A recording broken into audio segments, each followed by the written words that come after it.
Welcome to the EntrePastors podcast on YouTube. This is a show that helps pastors think, act, and thrive as prosperous entrepreneurs.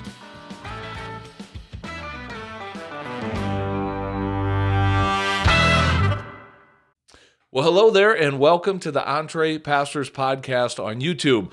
I'm John Sanders. I'm one of the co-founders of EntrePastors, and I want to thank you for tuning in to this week's episode.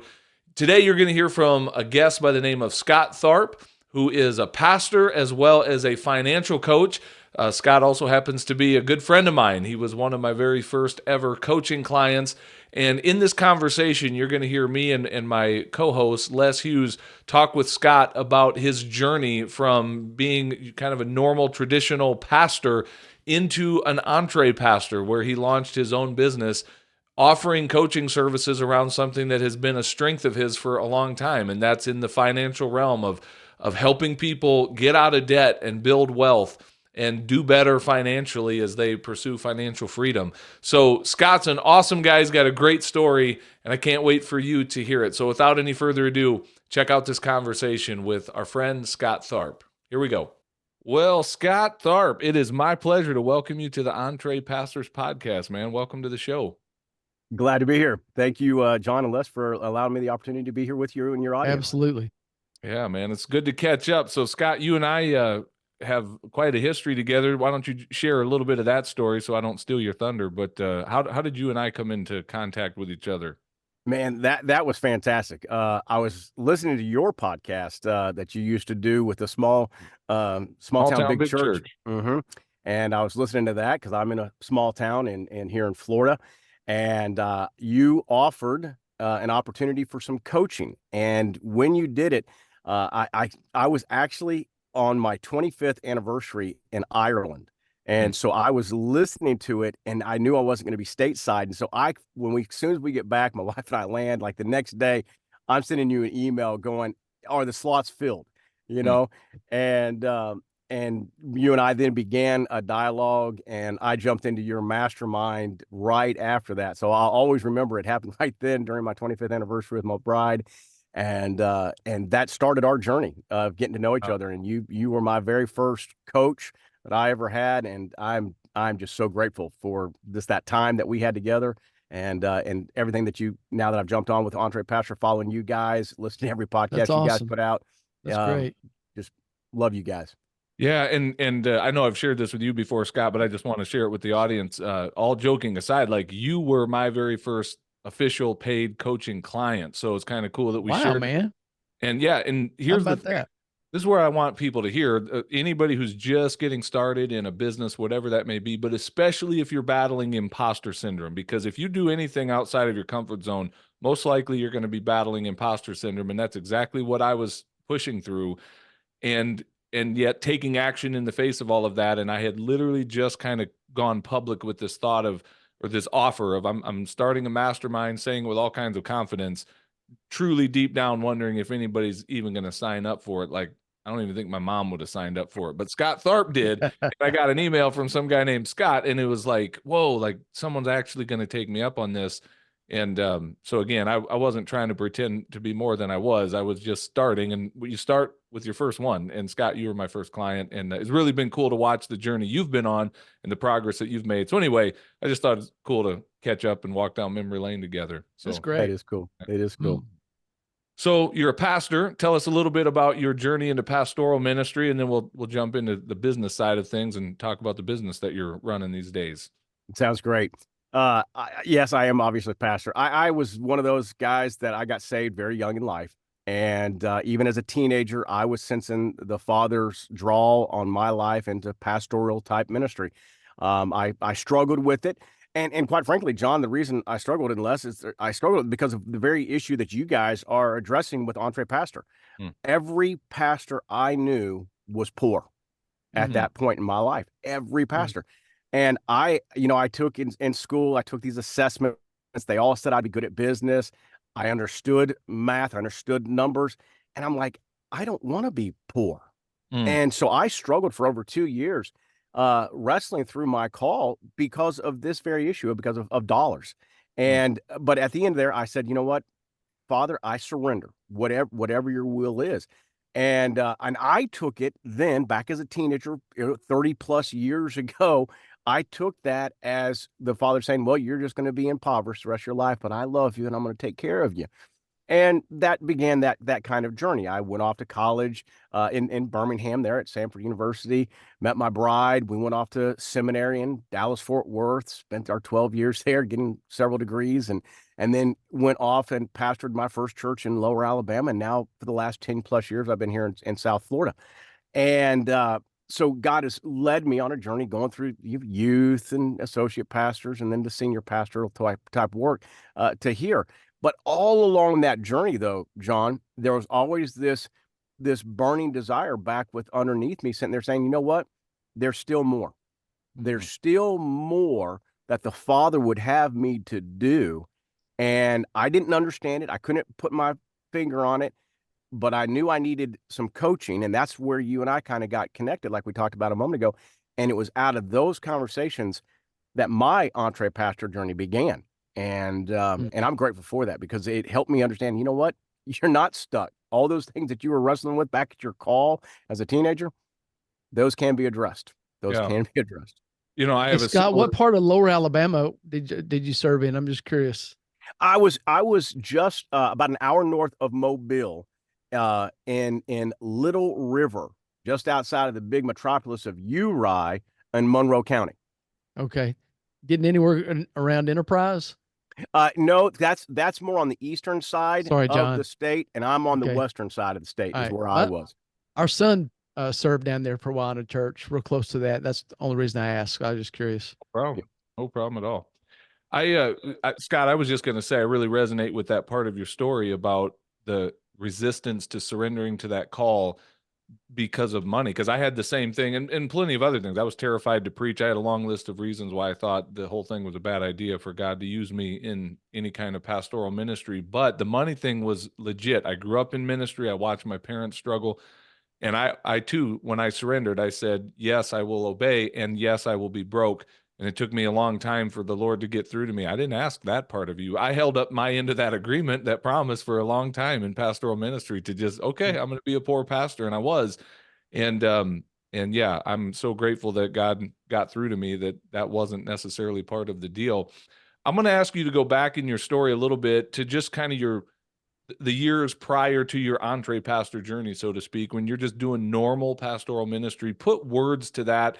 I want your story to resonate with those that are listening going, man, that's me too. Like, tell me about some of the struggles that you sensed in that season of life where you're happy to serve God and in the church. There's a lot of meaningful, fulfilling work you're doing, but the more part that you mentioned, like, but I know there's more. Put some more words to that. Paint a picture for us if you can around that. Yeah, absolutely. You're absolutely correct. There are aspects of pastoral work that I just absolutely love. I am a communicator at heart. I love to preach. I love being in the pulpit on Sunday mornings. I'm not the greatest of preachers, but I feel like I'm pretty good at it. I definitely think the Father has gifted me in that regard. And I thoroughly love that. I love to teach. I love to take people from point A and get them to point B and point C in that discipleship process. At the exact same time, there's a lot of things about ministry that obviously are frustrating, and meetings and other aspects, and not the budgetary side of things, because I've already indicated I have a business mind. I understood money. That was never my hang up. I know for a lot that's where it is. But the day in, day out monotony of ministry does start to wear down on an individual. And part of it's a vision issue. Part of it's a belief issue. Part of it's also just an obedience issue. And what I mean by that, when I say part of it's an obedience issue, is we come in, week out, we share the truth of the scriptures with our folks, and we are expecting a result from it, even in our own lives, expecting a result from it. And yet we watch week in and week out people doing the exact same thing, and the needle's not being moved on the metric scales of any kind. And that becomes frustrating. And so what ends up happening, for at least for me, I'm sitting there going, I'm starting to ask questions like, okay, I am obviously, because of being in a pastoral position, I am isolated from lost individuals, using that terminology of evangelical Christianity. I'm isolated from lost individuals. And so my impact on humanity is not as great as what I think it ought to be. Hmm. And so, yes, obviously personal evangelism is a part of that. But because of my vocation, I'm isolated and insulated from those things. And so there was this tension built up, sitting there going, you know what? As I look at the New Testament, I look at like Paul's model. Paul was the first entree pastor. He went into the marketplace and did something in the marketplace and met people in the marketplace and then invited them into the Bible study, then to begin that discipleship process. I'm sitting there saying, there's got to be a way to get out of these four walls that we're stuck in here at the church and start actually meeting people where they actually are. And so that began this process of trying to figure out, what does that look like? And I tried different things along the way, failed at some, succeeded at others. But there was this underlying just frustration of, is this all there is? Is this what ministry is? To sing some songs and to raise our hands and to preach a sermon, and that's it? That's all? I think there's more to the kingdom of God. I think there's more to the empowerment of the Holy Spirit in our life on our day-to-day basis. And part of that, I think, is in business. I think part of that is in our daily activities with people.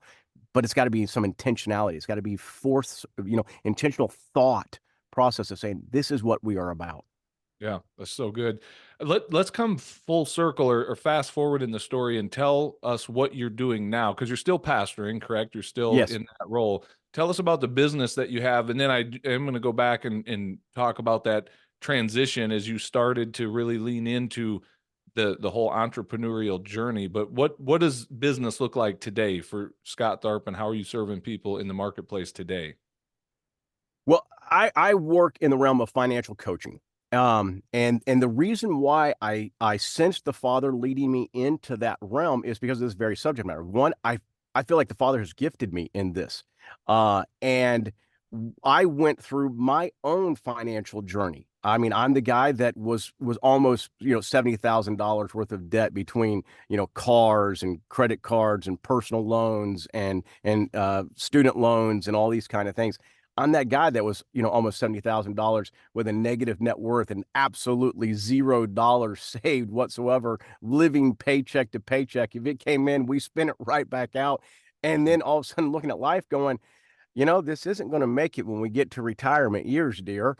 And asking those kind of questions. And so we had to go through a financial journey ourselves. And so, I mean, I had read the books. I had gone to the seminars. I had tried the get rich quick schemes. I I mean, just a little side anecdotal note. I remember once there was this thing for day stock trading, and I paid all this money to do this stuff for this day stock trading.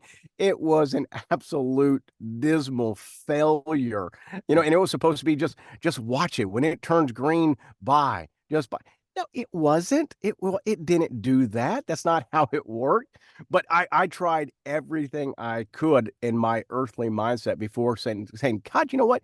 I bet you have some biblical principles that deal with this. And that's where I kind of got introduced to like Crown Financial back in the day, or then later on, like Dave Ramsey. And that's where I began to cut my teeth on the spiritual biblical principles of financial training. And my wife and I worked ourselves out of that $70,000 worth of debt to developing the emergency fund, and then beginning to say, okay, what are the things we want to do in our future? And we began that journey. So we went through it. We walked that journey, cut our teeth, if you will, on it in our own life. And then all of a sudden, what started happening is I would look at people's lives and I'd go, I don't understand why they're like that. I don't understand why they're making those kind of decisions.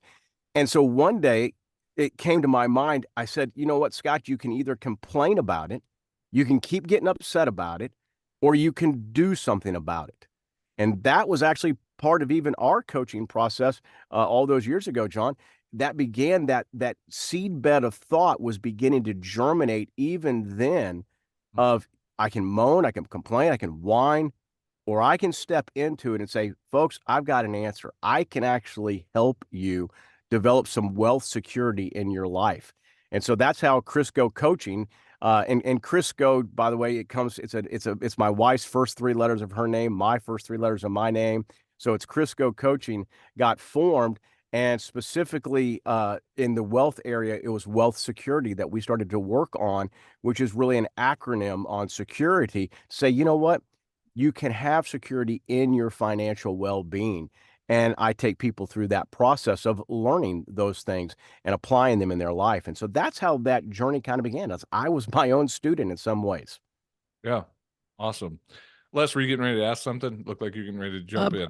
No, not earlier. I was, but probably for another day, John. Maybe I'll just touch on it now. But this would be, I think, a good subject for a whole podcast. We do talk a lot about mindset because that's where a lot of this starts.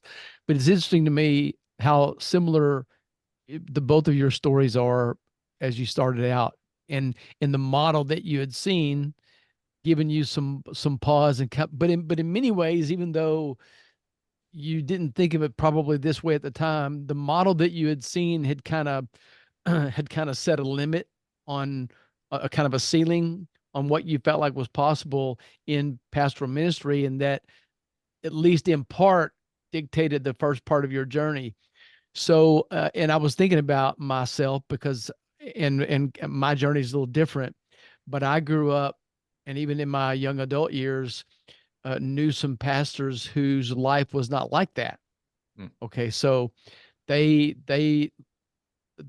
liked, I mean, I saw as a professional, they looked like professionals. They carried themselves that way. They dressed like professionals. They drove cars like professionals do, but they pastored much larger churches in more not quite suburban or urban settings. So that was the model that and I was certainly aware that there are small churches and rural settings around, but that wasn't my frame of reference.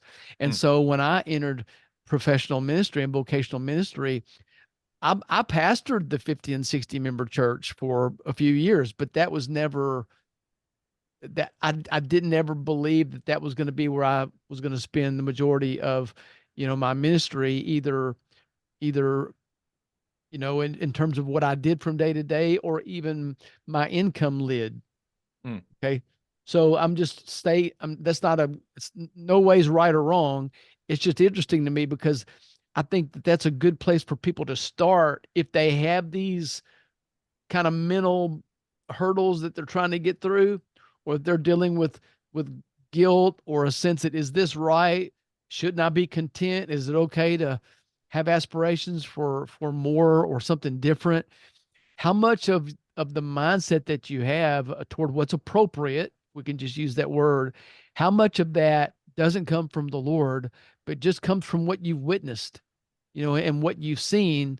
That doesn't make it right or wrong. So that can take away the morality or immorality of that, and hopefully give people the freedom to think about it in a different way, to think about there's something else that's possible, because just because that's the model that you've seen at a pivotal time in your life doesn't mean that's the only way to do it, or even the way that you should do it later on. Does that make sense?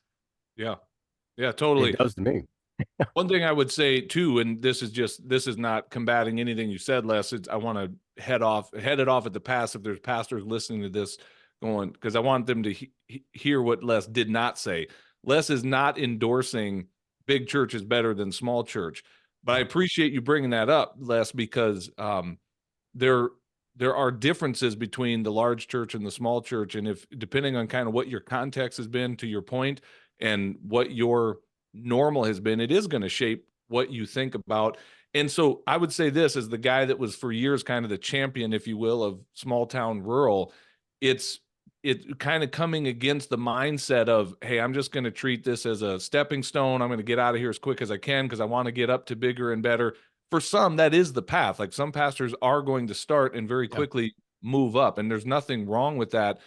But here's what I want to speak to, is that pastor who has decided, like, I feel called to this. I feel like God has called me to be in this little tiny town, this little tiny rural country church.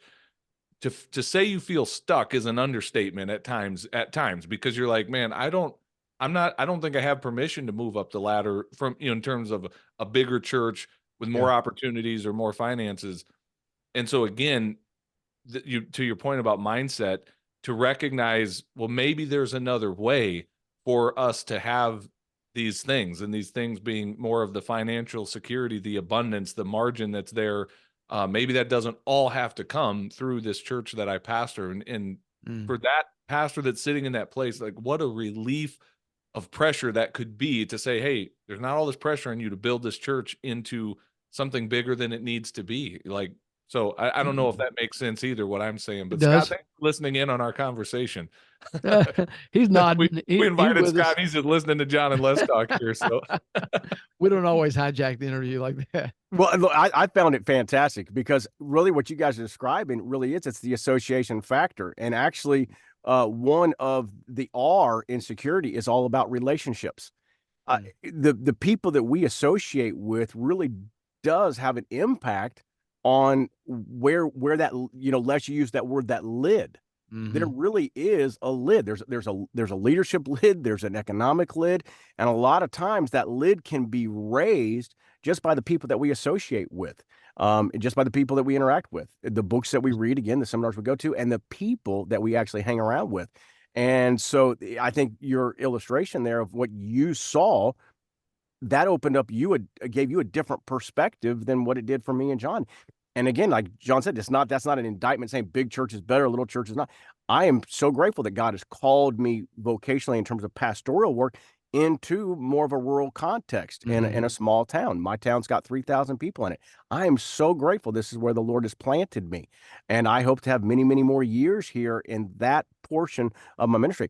But that doesn't dictate the end of that economic side of things, because I've been introduced to people like John and you and others. So now that financial lid has been raised, and now it's like, this is more. Yeah, and we make the case that maybe it's easier from day to day to have our ear tuned to our assignment, our God-given assignment, when we're not influenced by, a paycheck or the need for a raise or something like that. It kind of takes that off the table. There are other things to consider, but that shouldn't be one of them. I heard Dan Kennedy, I was reading a book from him the other day, and he uses a great illustration of a couple of boxes. So if you can picture you, and then you're surrounded by a box, but then there's a bigger box on top of that one. So you're inside of two boxes.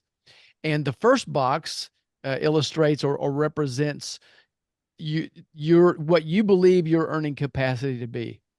And the bigger box represents what your actual earning capacity really is. For most people, for many, many people, there's a distance between those two things. And so the reality is the bigger one, but we keep ourselves often, in the smaller one. And now when I read that, I thought, man, that's a really good description of where a lot of people are. Yeah. I concur. Good. Scott, back to your story. So now you're doing financial coaching today under the banner of Krisco Coaching. And I love that, how you have you and your wife's information or your names tied into that. But let's go back to, you said there were times in your ministry that you were kind of grabbing at straws. Those are my words, but you're just trying anything to try to get ahead financially, and you're willing to try about anything. What was it that made you decide, like, I'm actually going to have a business? I'm actually going to lean into this. And then I really want to hear, like, what was that transition like as you worked through in your mind the thought of, I'm still a full-time pastor, and my congregation is going to more and more see and hear me talking about and being out in the community, whether that's my local community or my online community, running a business. Tell that story. Yeah, you're absolutely correct. I mean, as I said, I did try some things. Obviously, in other portions of my ministry, I even had secular jobs, even, bi-vocational type work. And again, this is kind of like the same thing, big church, little church. There's nothing wrong with being a bi-vocational pastor.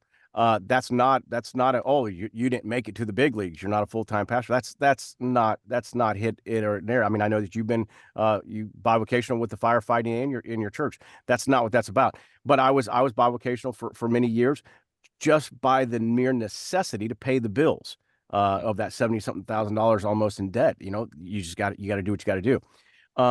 But what came along is, as I moved more, got into a little larger church that I am now, and so forth, I started thinking, okay, well, I can't really do a traditional type job and still do what I'm also doing in the church.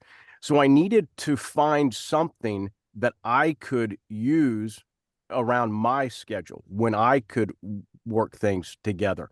And knowing that might vary even week to week, possibly, so forth. And then I started asking the questions, okay, well, if that's the kind of thing I need to do, well, what kind of things are there? And that's where that prayer process began, where I just started asking the Father, what is it that you've put within me? What is a need that is in our world that I could actually meet? Good. Well, quite frankly, especially in my context, I live here in the United States of America. I mean, 70% of most Americans cannot handle a $400 emergency without putting it on a credit card, getting a family loan, getting a personal loan, or some other means. They can't handle a $400 emergency. I mean, so I'm looking around my community. I'm like, okay, every 10 houses, I'm counting 7 of those folks. They may look good, they may smell good, they may act good, but they're living paychecks to paychecks just like everybody else. I start looking at those who are in that 5% category, and you're looking at like only 12% of the population of the United States ever makes it into that 12% of a millionaire status. And I'm sitting there thinking, something's wrong there. And so I started asking the Father, God, what is it you've placed with me? You've taught me how to overcome this in my own life and start developing wealth for retirement and for living, even during these years, as I've had these trips to Ireland and other things like that, and to do it without the threat of a financial hangover later on. So if you've done that in my life with my income, what can I do for others in that regard? And so that's when, meeting people like you, I started sitting there thinking, I'm good at coaching. I'm good at finances, and this is flexible to my schedule. And I said, I think this is an area that God is calling me into. And that's how I began that journey, is I started putting those pieces together. So it's kind of like those concentric circles as they overlapped. It came to that place. It's like, that's it. So that's how I got to financial coaching, if that answers the question. Yeah. Talk about launching a business from a church standpoint. Did you have any pushback from people in your church? Did you have overwhelming support with people in your church that are like, that's awesome, Pastor, that you're doing this thing? Like, because it's different for different pastors. So what was your experience? That's kind of humorous. Or have you not told them yet? Well, that's sort of in some sense. It is and it isn't. In other words, I am not bashful. If they were my church, any of my church members would go to my Facebook profile, they'd see stuff there about my coaching. I've said some things in passing with those in the church from time to time when they've asked, but I didn't ask for permission. I didn't feel the need to go to my church leadership and say, hey, is it all right if I try to make extra income on the side that doesn't impact my day-to-day operation here at the church, and I'm able to better my family and my financial future? Is it okay? I didn't feel like louder that was for the people in the back who weren't listening. Yeah, I was going to say it took you 32 minutes to say what John wanted you to say on this call all along. That's why he had you on here, no doubt. Well, I didn't feel like I needed to ask their permission. I sensed the Father telling me to do this. And so I said, yes, Lord. And I didn't feel the need to go get permission from my leadership of my church to go and start this. So yes, some of my leadership knows. Some of my leadership knows, and some of my leadership doesn't know. And it's not because I'm ashamed to tell them. It's just that it hasn't come up in a conversation with them. And that leadership that doesn't know, they're not involved in social media anyway, and they're just not in these conversations. So it's just like, I'm not going to let it interfere with what I do in terms of my business side of things. So I'm going to tee this up, and I hope you knock it out of the park. But speak to that pastor who's listening to this right now, and how would you answer this question? One of your coaching clients, it's for a for-profit business, not your pastoral ministry. And I'm saying that very tongue-in-cheek because I still think it's your pastoral ministry. But They want to meet with you at 9:30 a.m. on a Tuesday or 4 p.m. on a Thursday afternoon, and you're sitting in your church office on a Zoom call coaching somebody, getting paid money for that. Like, is that okay for you to do that? Like, is it okay for you to run a coaching call from your church office in the middle of the day? Yes. Why? It How is. can you defend that? Like, that's ministry time. Because as I look at my ministry is not 9 to 5 or 8 to 3 or whatever. That's not what ministry is. Ministry is ministry. Life is full. I can't determine when somebody's going to pass and I need to go over to their house and minister to that family. I can't tell when certain when we as a church schedule an evangelistic event. Okay, obviously I'm not going to schedule a coaching call during an evangelistic outreach endeavor. If I'm going on a missions trip, obviously I'm going to tell my clients, hey, look, I'm going out of town on a missions trip because like I'm going to Paris later on this year for the Olympics. I'm not going to, I can't do coaching calls during that particular week. I can operate my church business and accomplish all the tasks that I need to. And by the way, they're getting their 40 plus hours a week from me. And I can work that whenever my schedule needs to be. So there's times I'm working on church work at 5 a.m. Does that mean that I'm not on the clock? There's times I'm working on coaching because of the necessity of coaching, then I'm working on coaching at 9 a.m. or 2 p.m. or whatever. Does that mean I'm not necessitating my ministerial requirements during those times? Absolutely not. My schedule, because of being in a pastoral vocation, it is flexible. My church, they know, and it has always been this way. I don't have office hours where you can just come by and drink coffee with me, which I don't drink coffee, but drink coffee with me and sit in my office and waste my time.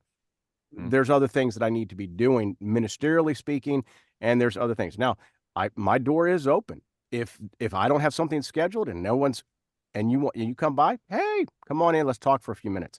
But you're not going to hang out in my office all day long and stop me and prevent me from getting my office work job done and my business work done with my coaching. So absolutely. Yeah. I want a 9 o'clock call. Great. You knocked it out of the park, man. That's what I was hoping you would say. And I believed you would say that. But yeah, there's pastors who need that permission. And I say it often, like they need permission from themselves to go do that. They don't need permission from Gladys or from the church board. And I know there's some who would push back, and I'm not advocating for deceitfulness.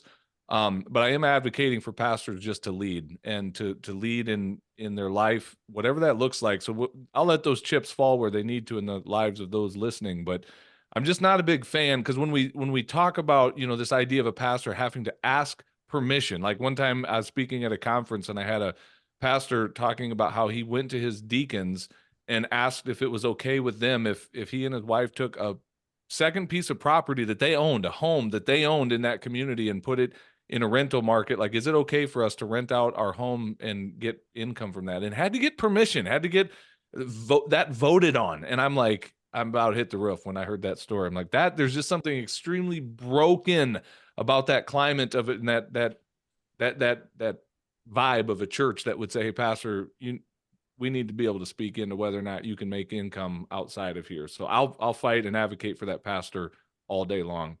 Amen. To be able to do that. So anyway, well, Scott, tell us a little bit about this. What would you say to the pastor that is been listening to this for a little while? They're kind of on the fence of like, man, I know I need more money. I desire to do a little bit better financially, and I'm thinking that maybe starting my own business is the way to go. What advice would you give them if they, were to reach out to you and say, should I do this? What say you, Scott? Well, I'd say two things, John. The first is obviously what the value of coaching. And what I mean by that is everybody knows what to do to be healthy. Everybody knows what to eat. Everybody knows what exercises to do to be healthy. And yet we are living in a world where a large percentage are either overweight or even obese. Is it because they don't have the intellectual knowledge to know what to do? No, the answer is obviously resounding no. The same thing is true even in a financial sense. People know what to do financially to develop wealth in their life, to develop that wealth security that they need. The problem is most individuals don't have that wherewithal to say, I'm going to do what is necessary. And that's where a coach comes in and helps them in that process. It's not that the coach is better than the individual. It's just the coach has walked down a journey a little bit further than they have and can help them get to that location themselves. And so that's what I offer. Now that's the first part of this. Now the second part is, even in, like I said, the wealth security, the I is all about investing. Well, part of investing can be actually owning your own business. And so that's something I even discuss even within my program, is how do you get extra streams of revenue? And so the answer for that, I would send them to you guys. You all are the experts with EntrePastors on helping pastors develop businesses. So what would I tell them to do? Even if I'm dealing with a pastor, I'm sitting there going, hey, I got these two guys. I got this friend, John and Les, and they have EntrePastor. They've got a great course. They've got a membership site. Let me encourage you, go there. They've got hundreds of ideas and they can help you out. So that's where I would send them, is to you in terms of the business side of things. In my investing side of things, I'm sitting there saying, you need extra sources of income and you need extra revenue streams. And one of those revenue streams might be business. So that's how I would do it. That's good. Hey, respond to this, Scott. One thing, and this, can this be a therapy session for me and Les for just a minute? I want to pour out my problems to you. Absolutely. This bugs the snot out of me, man. I hear this often, and I'm not saying this with condescension toward the people in our audience and in our community, but one of the products, if you will, that EntrePastors is really getting traction with right now and serving people really well with is our Business Builders community. And it's $99 a month to be a part of this community. You get a weekly group coaching call. You get access to our Pastor's Roadmap to Financial Freedom course. There's a lot of other value adds that come alongside of that, but it's basically, we're going to help you get a business launched and up and off the ground. And I hear often, I can't afford that. Like, people will say, man, $99 a month, I just can't afford that. The part I definitely don't want to dismiss is, Scott, I remember what it's like to be in pastoral ministry and to have $99 a month be a make or break. Yep. But I also, having been just a little further up the mountain, maybe on my journey, I know what's possible, kind of going back to Les's box analogy. And it's so frustrating. I'm not frustrated with them. I'm frustrated for those pastors. It's like, there's so much just so close. Like, what would you say to that whole affordability? I can't afford $99. If a pastor's like, man, I really want to make some investments into myself and my future, I just can't financially afford it. How would you coach them, or what would you say to encourage them? That's a great question. And it's obviously one I run into even with what I offer people. I would say you can't afford not to. I would tell you, you can't afford not to place the $99. If your life is so tight that the $99 is hindering you, then you are needing something like EntrePastors and the Business Builders platform. You need that. And the reason I would say it's because it really does go back to Les's box illustration that you guys were talking about. They do not understand the capacity of what really is available for them. And it really does come back to a mind shift, change. If they would surround themselves around other like-minded individuals that are growth oriented, especially in regards to their finances, I can't explain it, of how it happens or why it happens. I can only just tell you it does happen. All of a sudden, you start seeing opportunities to recoup that revenue stream. All of a sudden, you start increasing your income, and all of a sudden, it's there. And then before you realize it, you're like, I was sweating $99. Yeah. There's no sweat to the $99. It becomes easy. Mm-hmm. I had a conversation with someone just today, and I'm not going to, I'll give very little information because I don't want to reveal identities, but this person started a coaching business. Last year, they were celebrating the fact that they doubled their income. Awesome. They went from $7,000 to $15,000 in annual income from their coaching. Still not knocking it, because again, we all start somewhere, and that's something to be celebrated. I will celebrate that $15,000 extra income. Where the frustration came in a little bit, and where I rocked their world with just a simple question was, I said, what do you really need your business to do for you? And they said, man, I'd love to see it double again. Then they went right on to admit it still wouldn't be enough because it still wouldn't pay for all my bills. And I said, okay, then I reject that goal, because if it's not even going to meet the bills, then let's throw that goal out. I said, what if I challenged you to 10x that goal. So we go from 15 to 150 from your coaching business. And it was like an epiphany, like something just shifted. They had never thought of themselves in that professional capacity coaching at that level. And we had a really powerful conversation around that whole subject. So it just gets back to that limited thinking. And I think pastors are so prone to that because of so much of the trappings, if you will, of pastoral ministry and what it is and what we've kind of made it to be or what we've inherited it to be. We just have a lot of limitation to our thinking of what's possible. So, and again, I'm sure you bump into this with the financial coaching. You don't just work with pastors, though, right? I mean, that's correct. Anybody. That's correct. I work with anybody that is needing some coaching in their financial realm. I mean, and it's like I said, there's nothing I teach that they don't already know, but so often they just don't know. They don't have the motivation to implement it, and that's where they need the coach to sit there and go, "Yeah, you can make these steps. Look, you're meeting with me again next week, and when you meet with me, here's the things you need to accomplish, and so forth." And there's something to when you put something out there and you tell somebody, "Hey, I'm going to do it." That extra pressure has an amazing way of motivating you to do what is necessary. And that's when you start to see the momentum build.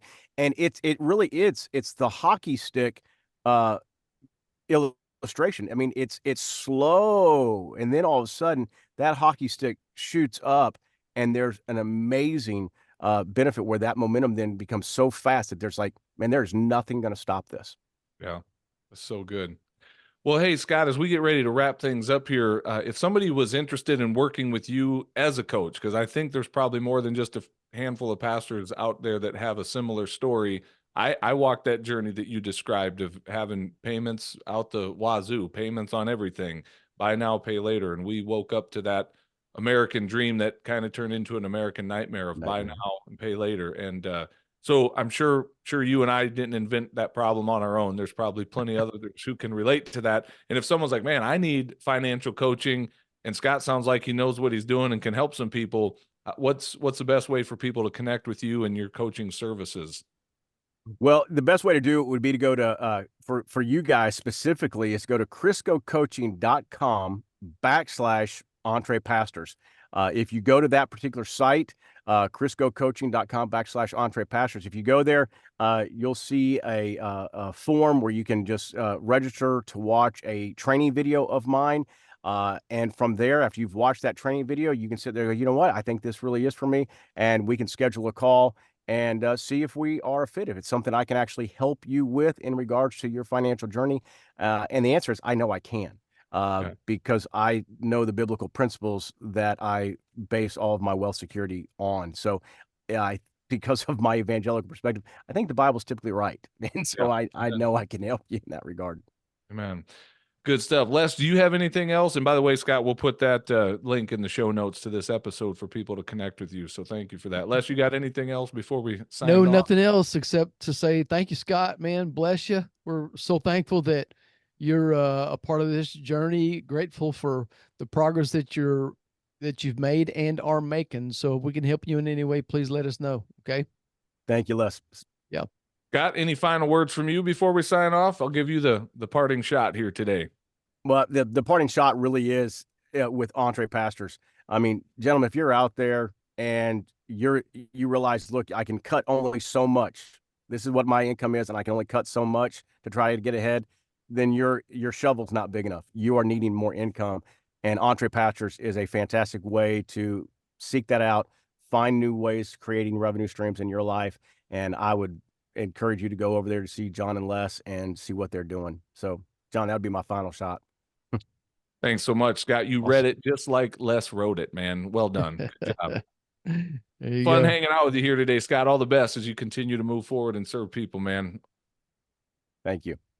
Well, hey, thanks for watching this episode of the EntrePastors podcast. Make sure you hit that subscribe button so you can be notified every time we release a new episode. If you'd like to get connected to other pastors who are learning to think, act, and thrive as prosperous entrepreneurs, then we invite you to check us out on Facebook. Just search for the EntrePastors Connect group, answer a few of our simple questions there, and we'd love to include you in the conversations. And if you're really ready to go to the next level, then we invite you to join our EntrePastors membership community.